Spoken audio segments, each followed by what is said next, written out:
नमस्कार दोस्तों, स्वागत है सभी का ऑनलाइन बोर्ड स्टडी चैनल में। दोस्तों देखिए, संस्कृत का जो भी पेडागोजी है मैं आपको कराता हूं, आप सभी को पता है।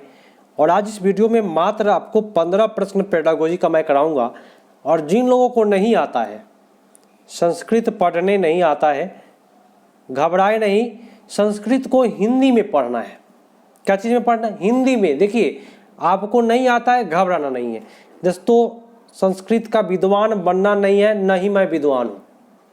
मैं आपको 20+ नंबर लाने में आपको हेल्प कर दूंगा। कैसे कीजिएगा कि आपका 20+ नंबर आ जाएगा। आप संस्कृत नहीं भी जानते हैं, आपको पढ़ने नहीं भी आ रहा है, फिर भी आप 20+ नंबर ला सकते हैं। कैसे? तो थोड़ा थोड़ा हिंदी में पढ़ करके उत्तर कर लेना है। क्वेश्चन को थोड़ा थोड़ा पढ़ करके आप उत्तर पेडागोजी हिंदी जिस प्रकार से सोल्व करते हैं उस प्रकार से कर लेना है, कोई दिक्कत नहीं होगा। देखिए कैसे करते हैं हम। देखिए, मैं कोई विद्वान नहीं हूं, ना हूं मैं आपको विद्वान बनाऊंगा। सबसे पहली बात मैंने बताया, 20+ नंबर के लिए मैं हेल्प करूंगा। हिंदी में थोड़ा थोड़ा पढ़ करके आपको बस क्वेश्चन का आंसर कर देना है। यहाँ लिखा है कि भाषा का अध्ययन किस प्रकार से कथ्यते, माने किस प्रकार का अध्ययन होना चाहिए, क्या होता है। भाषा का अध्ययन जो होता है वह क्या होता है? तो तंत्र होता है। तंत्र में ये आपका नहीं होता। भाषा का अध्ययन तंत्र नहीं है, ना ही प्रक्रिया है। प्रक्रिया जो होता है ना, लिखना होता है। भाषा का अध्ययन प्रक्रिया नहीं है। भाषा का अध्ययन जो है एक प्रकार का विज्ञान है। भाषा क्या है? तो एक प्रकार का विज्ञान है। आप इसको नोट कर लीजिए तो हिंदी में आपको याद रहेगा। भाषा क्या है? तो एक प्रकार का विज्ञान है, ना कि व्याकरण। तो बाकी जितने भी ऑप्शन है गलत हुए। बस थोड़ा सा पढ़ना है, पूरा का पूरा पढ़ने से कोई कल्याण नहीं होने वाला है। यहाँ पे पास करना है, बस हो जाएगा आपका। प्रश्न बोलता है त्रिभाषा सूत्र का लक्ष्य बताइए। तो हमारी बात सुनिए, त्रिभाषा सूत्र में 3 गो आता है। एक आता है मातृभाषा, और दूसरा आता है आपका हिंदी भाषा, और तीसरा आता है आपका आंग्ल भाषा। तो तीनों को मिलाइएगा तो उसको कहते हैं बहुभाषा। और बहुभाषा आपका ऑप्शन नंबर ए में दिया हुआ है। तो आपका उत्तर हो गया बहुभाषा आधारित मातृभाषा संवर्धन। ठीक है, सबसे बेटर आपका उत्तर 137 का ए पर चला गया। ठीक है, अब अगला प्रश्न देख लीजिए, कैसे कैसे प्रश्नों को घुमा घुमा करके देता है और अच्छे से कर लेना है। अब कहेगा सर सी काहे नहीं हुआ? तो हिंदी आंग्ल के बारे में बोला है, लेकिन सी में मातृभाषा के बारे में नहीं बोला है। ठीक है, और ये भी इसमें कुछ नहीं स्पष्ट है। अब आपका अगला प्रश्न है, पूरे ध्यान से देखिए। प्रश्न कहता है कि 6ठा क्लास का एक शिक्षिका है स्वाति, वस्तुओं को, देखिए वस्तु के बारे में कह रही है, सुनिएगा।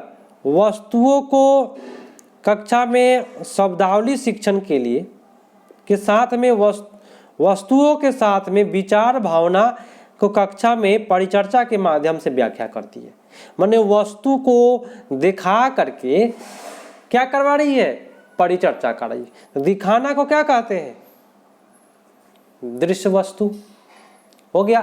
तो जो बात प्रश्न में बोले और वही बात आपको ऑप्शन में बोल दे, वस्तु इसमें भी लगा हुआ है, वस्तु इसी में भी, तो वह 98% सीटेट उसको सही कर देता है। इसलिए आपका उत्तर जो जा रहा है वह बी पर चला गया। अब अगला प्रश्न काफी बड़ा दिया हुआ है, क्या करिएगा कि इसका कल्याण हो जाएगा और आपका आंसर सही चला जाएगा? तो चलिए भाई, इसका भी भाई चीरफाड़ किया जाए, थोड़ा सा लगाया जाए उपाय कि सही चला जाए।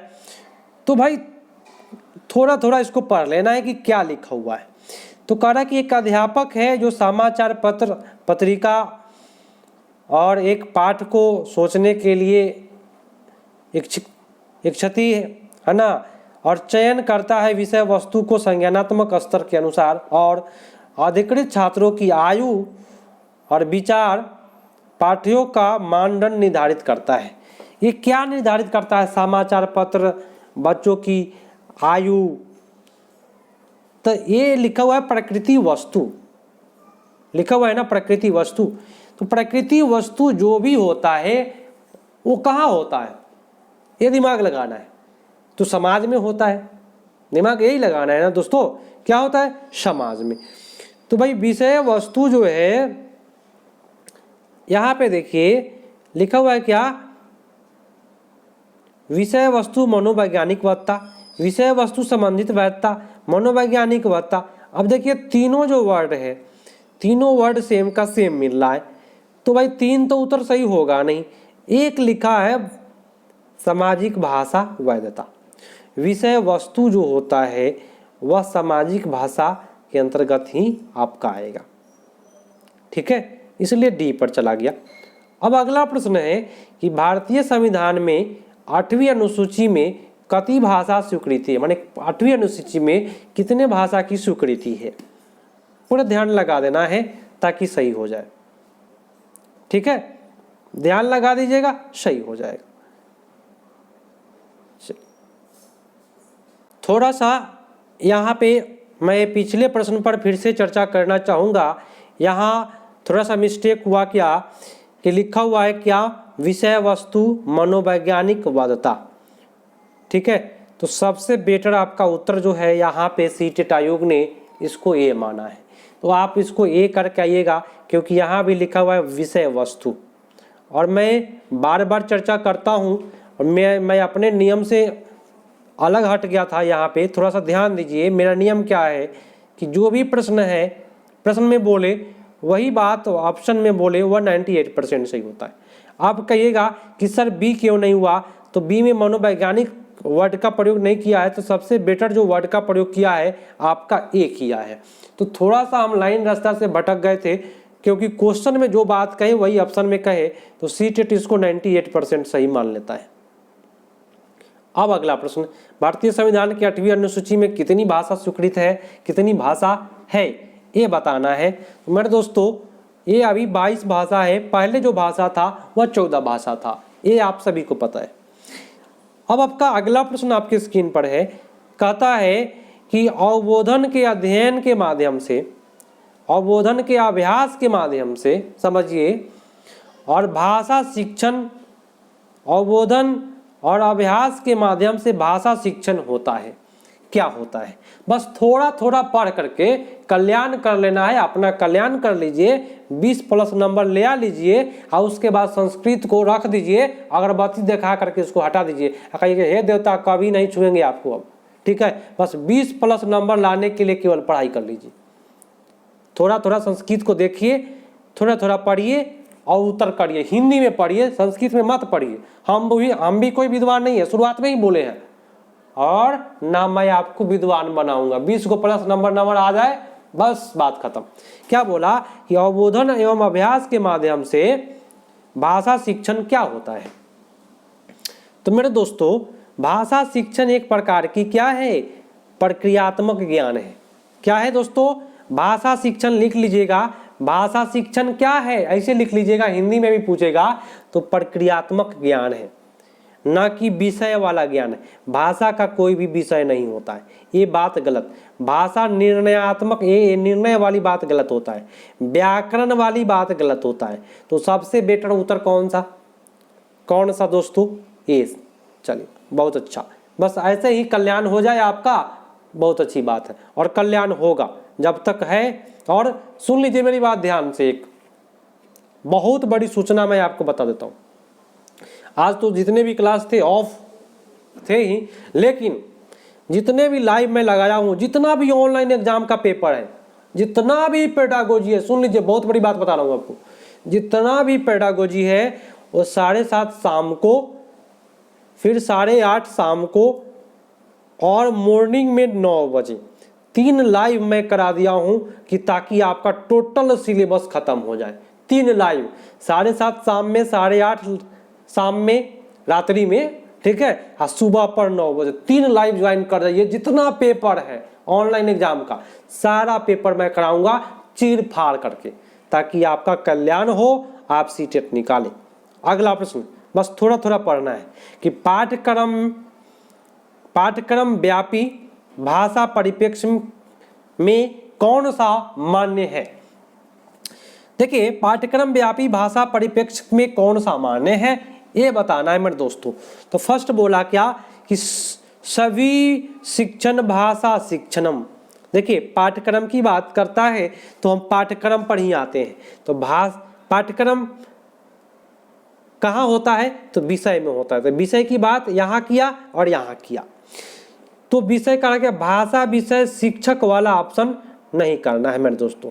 सबसे पहले बात, शिक्षक वाले ऑप्शन को गोली मारिए, ठीक है। ये आपका चला गया गलत।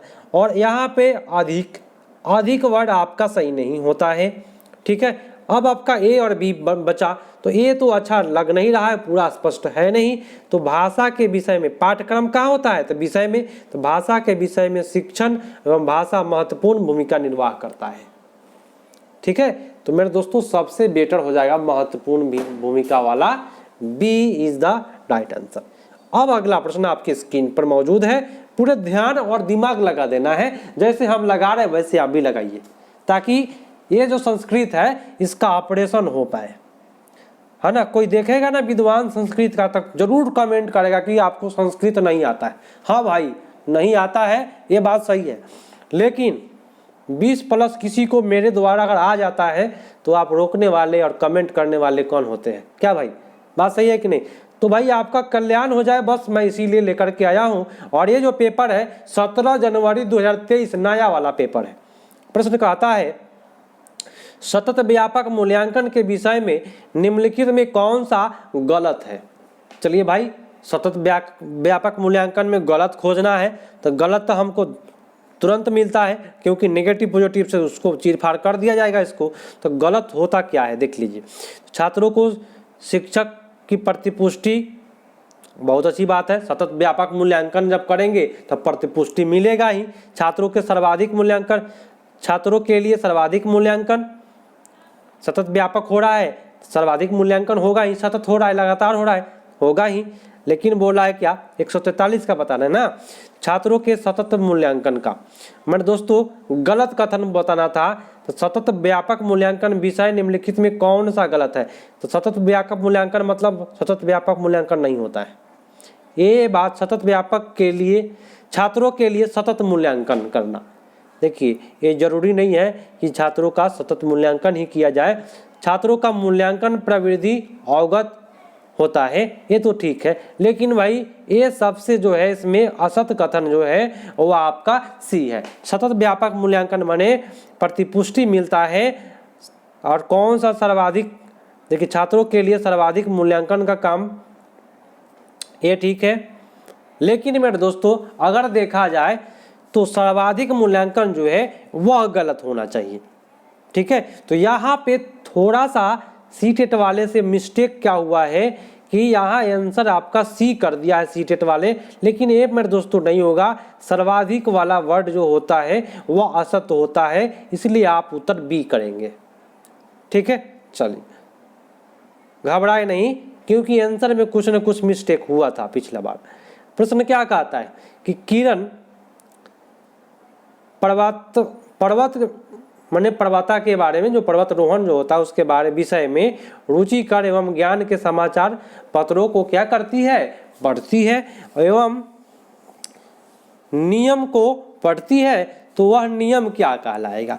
अब देखिए पर्वतारोहण के बारे में रुचि लेकर के, ज्ञान रुचिकर बना करके, माने कोई विषय के बारे में समाचार पत्र में वो पढ़ती है, तो यह पठन जो होता है वह किस प्रकार का क्या कहलाता है, ये बताना है।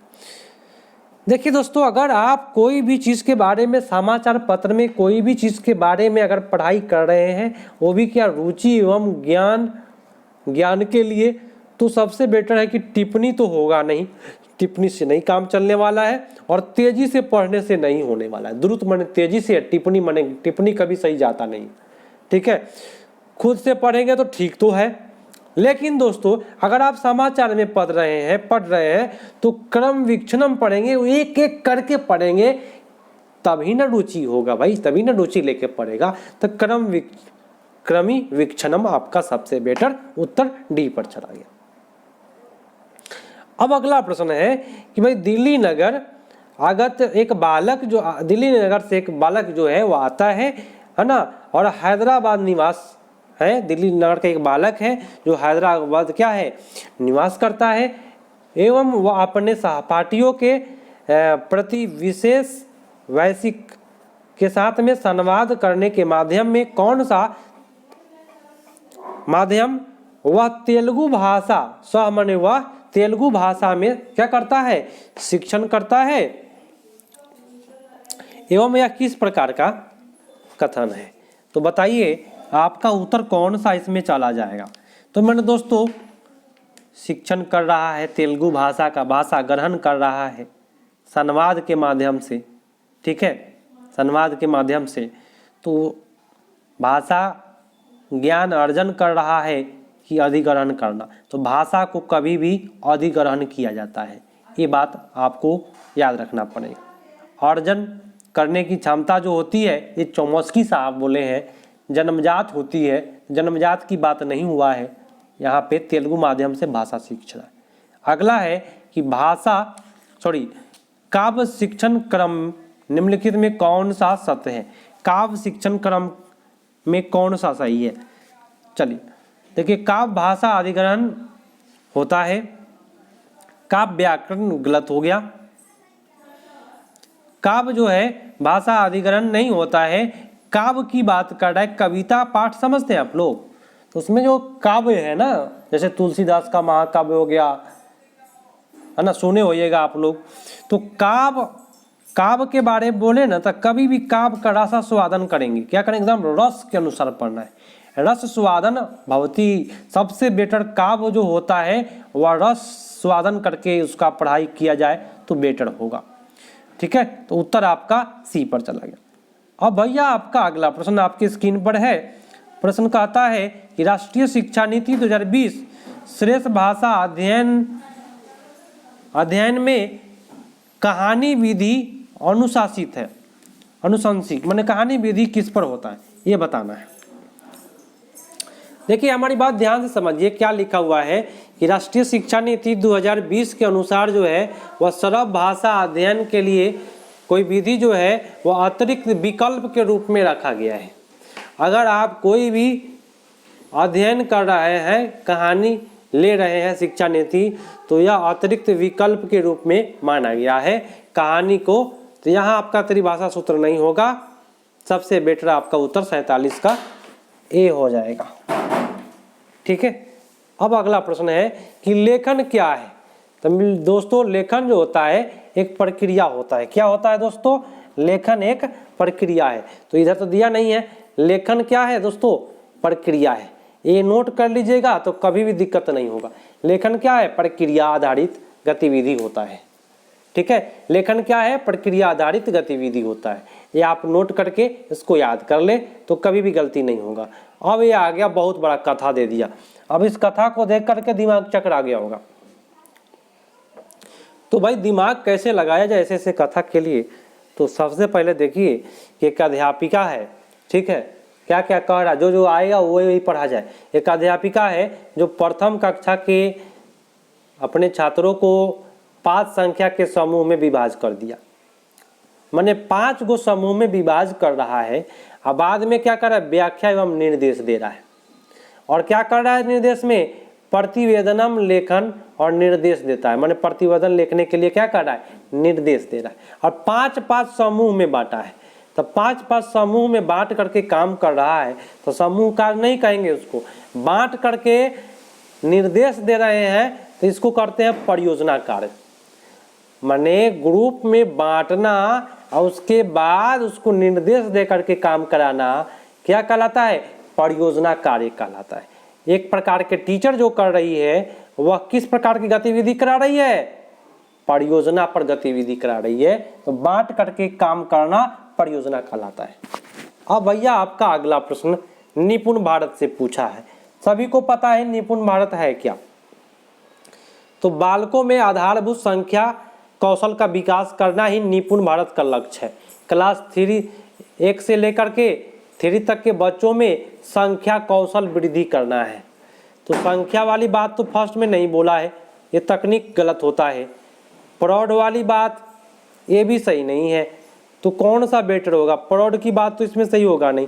तो बालकों में पठन के अंक माने संख्या के संवर्धन में भारत स्वराष्ट्रीय कार्यक्रम माने भारत का एक क्या है कार्यक्रम चल रहा है कि बच्चों में संख्यात्मक कौशल क्या हो, वह विकसित हो।